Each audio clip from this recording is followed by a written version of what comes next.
En 1968 se desarrolló un movimiento estudiantil que dejó una huella indeleble en la historia del país.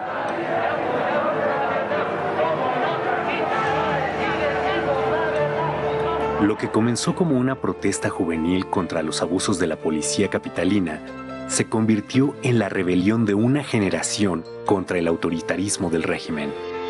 Decenas de miles de jóvenes estudiantes se manifestaron pacíficamente en defensa de las libertades civiles y la democracia. Al justo reclamo se sumaron maestros y sectores populares. El gobierno de Gustavo Díaz Ordaz vio en el desafío estudiantil una conjura comunista y ordenó la represión que culminó con la matanza del 2 de octubre de 1968 en Tlatelolco.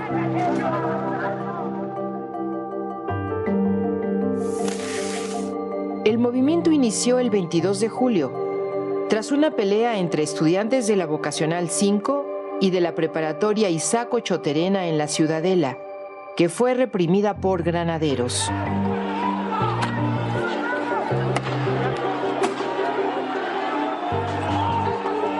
El 26 de julio, dos manifestaciones en el centro de la Ciudad de México, una de protesta contra la represión y otra conmemorando la Revolución Cubana, también fueron reprimidas por la policía.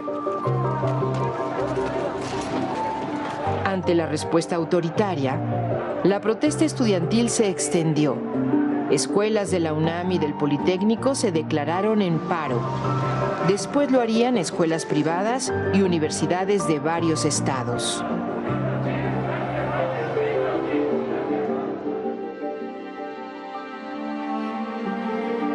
Luego de la primera manifestación masiva, el presidente Díaz Ordaz ordenó el 30 de julio la intervención del ejército. De un bazucazo, soldados destruyeron la puerta histórica de la Preparatoria 1 y tomaron violentamente el edificio, deteniendo a decenas de estudiantes y maestros.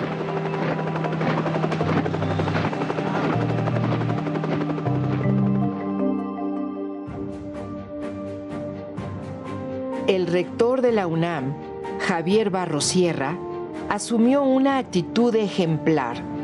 Defendió la autonomía universitaria, condenó la represión y promovió una solución dialogada al conflicto. El 1 de agosto encabezó una manifestación de duelo por los estudiantes caídos y contra la violación a la autonomía.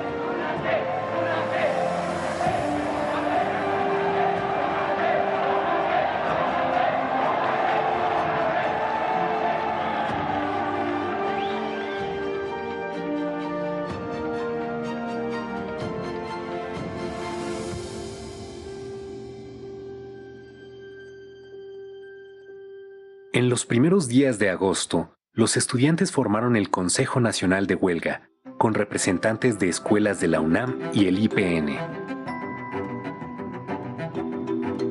El CNH dio a conocer el pliego petitorio del movimiento. Libertad a los presos políticos. Derogación del delito de disolución social del Código Penal. Indemnización para los familiares de muertos y heridos.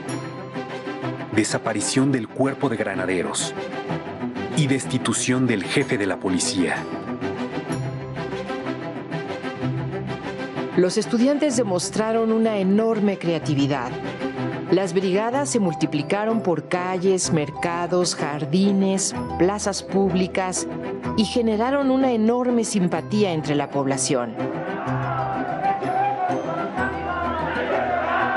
Fue el primer movimiento social en el que participaron miles de mujeres que rompieron los estereotipos de la sociedad tradicional y fueron protagonistas de una lucha por un país más libre.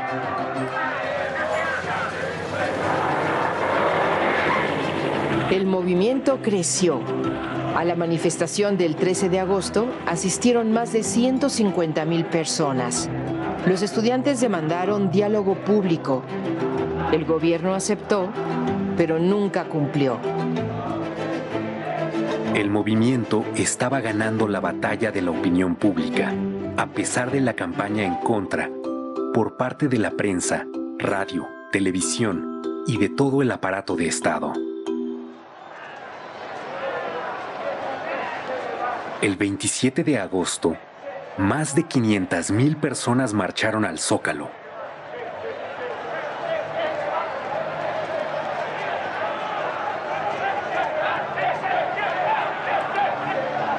El 1 de septiembre, con el aval del Congreso, el presidente Díaz Ordaz anunció que tomaría medidas para imponer el orden.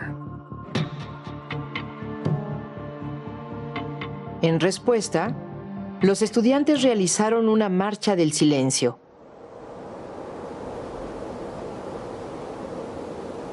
El 13 de septiembre, más de 250,000 personas marcharon bajo un silencio imponente. Ejemplar.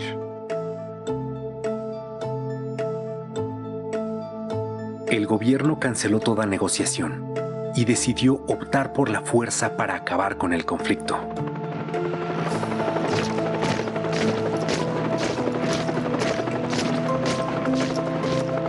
El 18 de septiembre, el ejército ocupó la ciudad universitaria. 500 estudiantes fueron detenidos.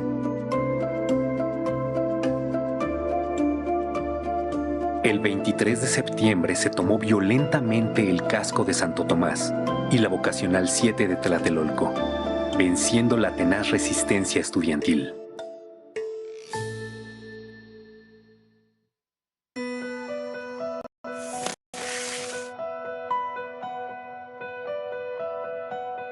A 10 días de la inauguración de las Olimpiadas en México, el 2 de octubre, miles de personas asistieron a un mitin pacífico en la Plaza de las Tres Culturas en Tlatelolco. Por la mañana, representantes estudiantiles se reunieron con una comisión del gobierno. Se esperaba el inicio de una solución negociada.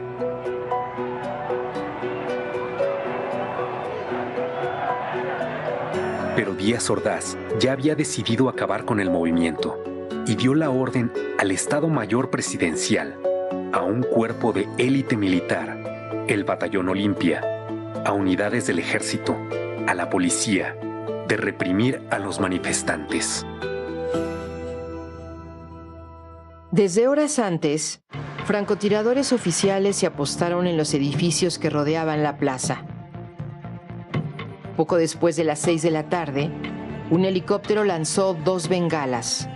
Fue la señal para que las tropas avanzaran sobre la plaza a bayoneta calada. Los miembros del Batallón Olimpia aparecieron en el edificio Chihuahua, donde estaba la tribuna y se encontraban los dirigentes del movimiento. El objetivo declarado era detenerlos. Sin embargo, otro grupo del Batallón Olimpia disparó desde las alturas contra sus propios compañeros, contra los militares y civiles que ocupaban la plaza.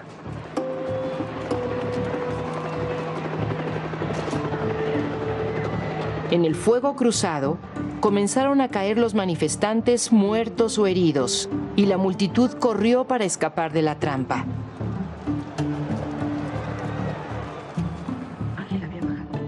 Fue una sangrienta masacre en la que murieron estudiantes y población civil, incluidos niños que asistieron al mitin.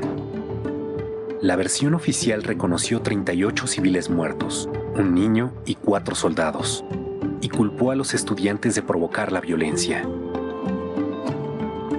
El periódico inglés The Guardian realizó una investigación y publicó que 325 personas fueron asesinadas ese día. Los heridos se contaron por centenares y por miles los detenidos, muchos de ellos torturados. Los líderes del Consejo Nacional de Huelga fueron recluidos en la cárcel de Lecumberri y el Poder Judicial los juzgó como terroristas.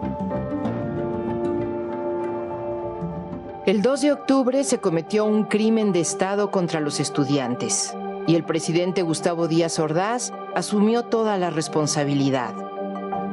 Asumo íntegramente la responsabilidad personal, ética, social, jurídica, política e histórica por las decisiones del gobierno en relación con los sucesos del año pasado.